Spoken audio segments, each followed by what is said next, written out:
spiritual path of Advaita Vedanta is for those who are already prepared from previous dream lifetimes. It is not easy for a lot of people. It is not for the masses. But on the other hand, we have the ability to prepare those who are not prepared. So there are scriptures who are offering this kind of preparation, just like TATTVA, BODHA, and other scriptures, also Bhagavad Gita, which are very well can prepare those who are not prepared. But in general, Advaita Vedanta is for very advanced spiritual seekers. This we must admit. But on the other hand, those who are participating in such a Zoom class, also it is not by accident. So most of you, they know about the law of karma. So nothing is by accident. And also Sanatana Dharma speaks always about this law, and also about that nothing is by accident, and also that everybody should follow from the standpoint that he or she is in this moment. So we would like from these Zoom classes to guide those who are prepared enough, but also to guide those who are not prepared enough. And that's why we started with this introduction, in order to see some of you are ready to participate in more advanced classes, and some others are able to participate in the introduction and go step by step. So everybody is most welcome in any case. There are no any other rules about following these classes. Okay, thanks. I will continue. Anybody who feels that this is too much introduction is most welcome to communicate with Andrew, because Andrew is creating a list now with those who are interested for more advanced scriptures. So they can directly communicate with Andrew and ask to be in this list. But also in this introduction, also advanced questions are welcome.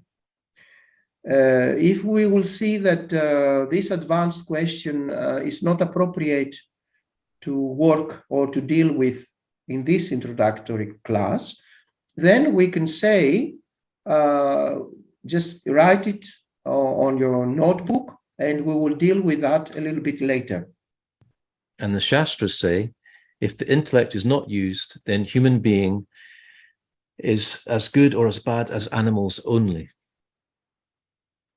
And therefore buddhi or intellect or reasoning power is unique. And because of this extra faculty, we are extremely self-conscious also, capable of self-judgment, capable of comparing myself with other human beings, which the animals do not have. When there is a dog show and they have a competition to find out which dog is well trained, dogs are asked to do various things, and then they are given gold, silver, bronze, whatever it is, and there may be 3 stands, also as in the Olympics. And when they are standing on the stands, what is the feeling of the dog? I have not got gold, or I missed gold by 1/100th of a second? No, the dogs do not have superiority complex. Dogs do not have inferiority complex. They only put their tongues out and look here and there. They don't know, in fact, what the hell or heaven is happening. What the heaven is happening? On the other hand, you know who has the complex. The fellow who owns the dog has a complex. I'll keep going until somebody has a question. I do have a question, actually. how do we know that the animals, for example, are not aware, they don't do this kind of thought? Nobody ever looked into their head. It's a bold statement to me because there's no proof, at least, you know. Yes. Look, in this, in Sanatana Dharma in general, there are a lot of things that we take them as a revelation, and everybody is free to accept it or not. So nobody's how to say, obliged to accept this this information, this revelation from the scriptures. But in this path, we consider the scriptures as a real revelation for the truth. And then we start, those who want, of course, we started with a kind of, let's say, trust or faith, and then we try to work on it and see if that it can be our own truth or not. But there is no any kind of proof of a lot of things. We say, for example, in Advaita Vedanta that there are no egos, there are no persons, there are no individual entities in reality, and that everything is an appearance in consciousness. Somebody can start by taking this revelation in a neutral basis, and then gradually can work with his guru and with the scriptures and with spiritual practices, with sadhana, meditation, and so on and so forth, and see gradually if this can be his or her own truth or not. But a lot of things, yes, they will appear as difficult to be accepted in the first place. But there is no problem, because nobody is obliged by the scriptures. The scriptures are just promising that if somebody will keep studying under the guidance of a competent guru, being a part of an authentic and legitimate ancient lineage, that sooner or later, whatever is mentioned in the scriptures will be his or her own truth.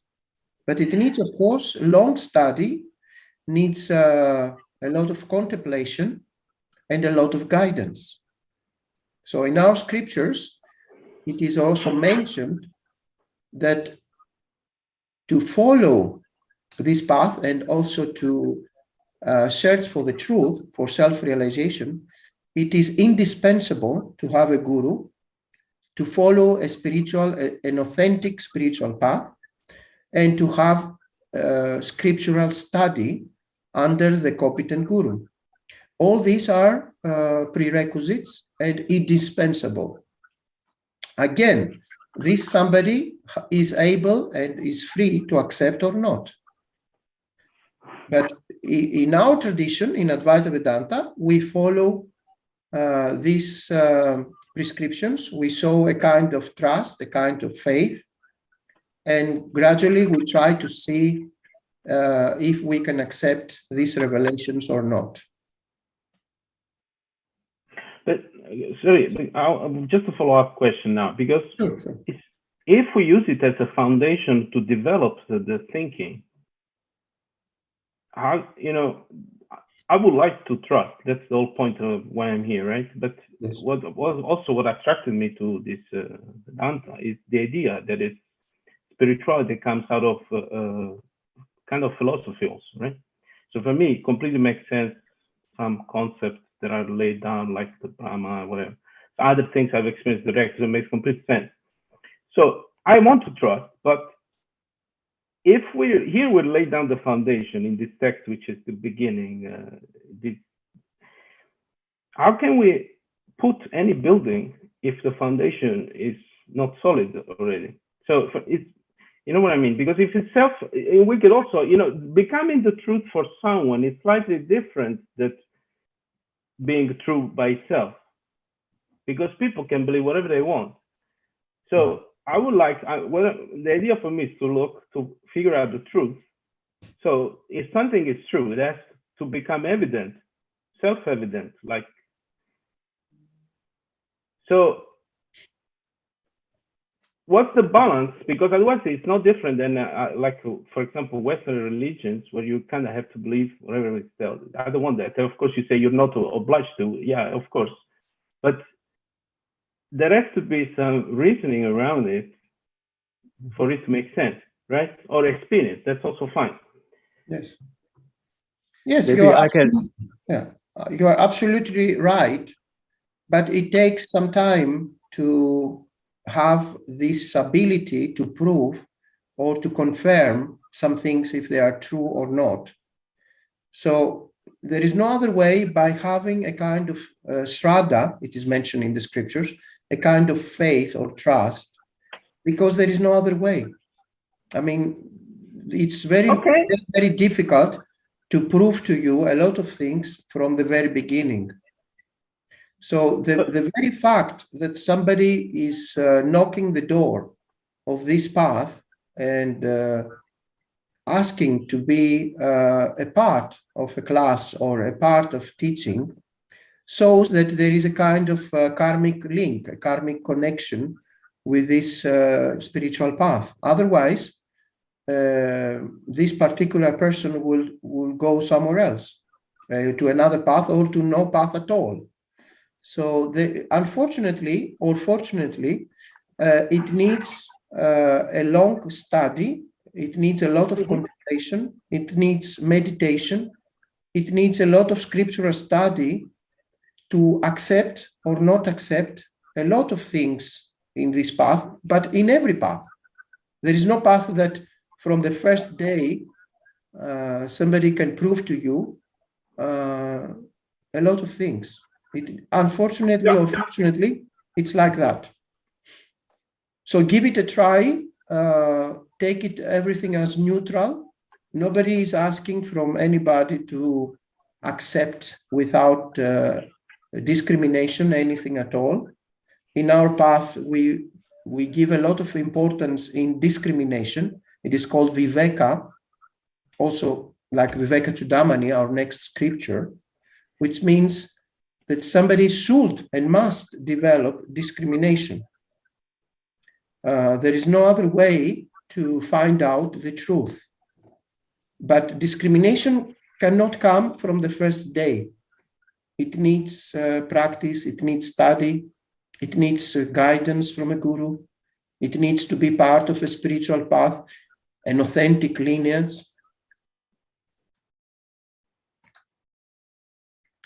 Anybody wants to ask something or say something? I was just going to add to the Luigi's general point that, and kind of echo what you said before, that it does take a time. It does take time. Like I followed the Buddhist path for many, many years. I was a Buddhist monk for 11 years. And a lot of the things in the Buddhist path, for example, same with Advaita, I still don't know the answer to some things. But it's a question of just you dip your toe in the water and then you get a little taste. You practice some things and you get some results. You know, you try a few things, you get results, and you think, well, that worked. I'll try some more. That worked. I'll try some more. That worked. I'll try some more. It's like with Swami Paramarthananda. I've been reading his teachings, and they make a lot of sense. And you can try things, and then it works for you in your daily life. And you think, okay, I can't accept all of it right now, but what I've tried is beneficial. What I've tried works, and it's like that. You get a bit of faith through experience. And then there's certain things, how can you know about the law of karma? You can't know for sure if I do this action, that result will happen. How can you prove it? Very difficult. Some things are so subtle, so esoteric, they're for later.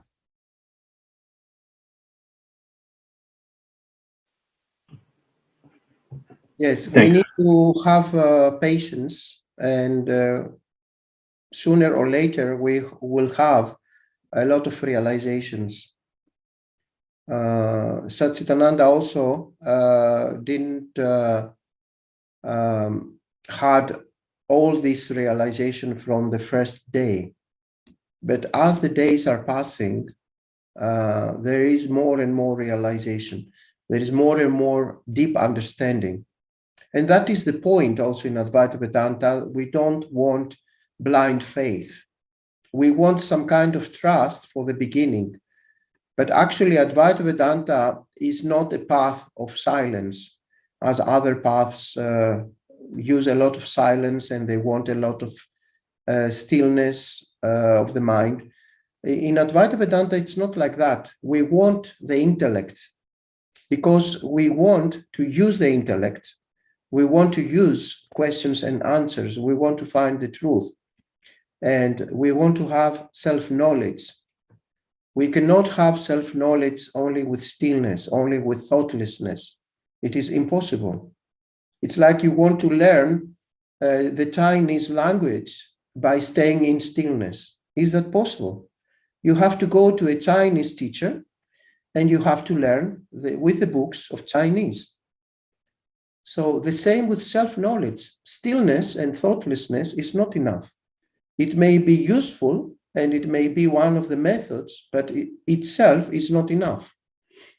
That's why we use a lot of dialogues in Advaita Vedanta, and we want to use a lot the critical thinking. And nobody is asked to follow anything with blind faith. Just give it a try, keep it neutral, receive it and work with that, with every teaching. And sooner or later, it will reveal itself if it is true for you or not. But this is what we want. We want self-knowledge. This is called jnana yoga. And this self-knowledge can be found only with a spiritual mentor, a guide, and a spiritual path, and scriptural study, long-term study, regular study. There is no other way without teaching to find out self-knowledge. Teaching is indispensable. It is called sravanam in Advaita Vedanta. Listening the teaching from a competent guru who himself was a sishya, a disciple of another guru, and so on and so forth. So sravanam, listening to the teaching, study the teaching under the competent guru, then mananam, which means dealing with your questions and with your doubts with the guru, and then nididhyasanam, which means Vedantic meditation, making all this that you have received from the guru and the spiritual lineage and the scriptural study, trying to make it your own truth in the heart of your heart. Internalize the truth that you have received from the guru and the scriptural study under the guidance of him. This is the process.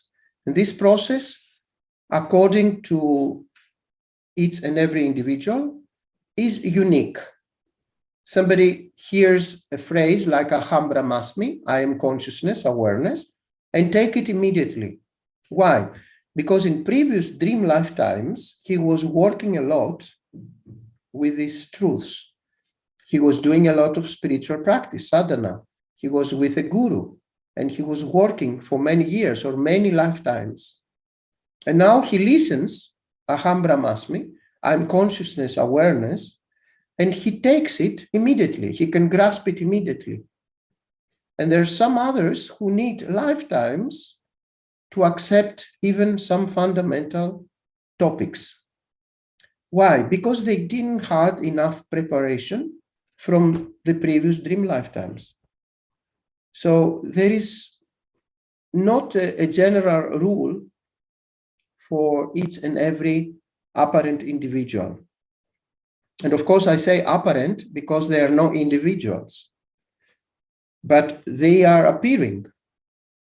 And if somebody believes that he is an individual entity, then he needs a spiritual path. He needs a spiritual guru. He needs a spiritual study, scriptural study.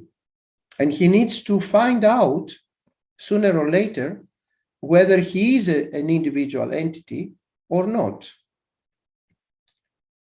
But Advaita Vedanta mentions all the time that there are no individual entities. There is no even the universe. which is called Jagrat. The Jagrat and the apparent individuals and the apparent objects are just an appearance in consciousness, just like the appearances in the dream in the night. Everything looks real in the night, in the dream. Everything has utility in the dream. If you are thirsty and you receive a glass of water, your thirst will go away. There is experienceability. You are experiencing things. You are doing transactions. There is transactability in the dream. You are interacting with other apparent individuals. And this utility, transactability, and experienceability appears also in what we call the waking state. But that doesn't mean that this world and what we are experiencing has an inherent existence. There is only borrowing existence from consciousness. So consciousness is lending apparent existence, apparent reality to all that we see in this world, in this so-called waking world. We have to finish. We've got like 1 minute, so I just wanted to say goodbye to everybody rather than just get cut off. And to say thank you very much, everybody, for coming along to the class. It was great. But it'll get smoother as we continue. Sure. Find our feet. But thank you very, very much, and hope to see everybody same time next week. Yes. Thank you. Welcome and namaste. Namaste. Namaste.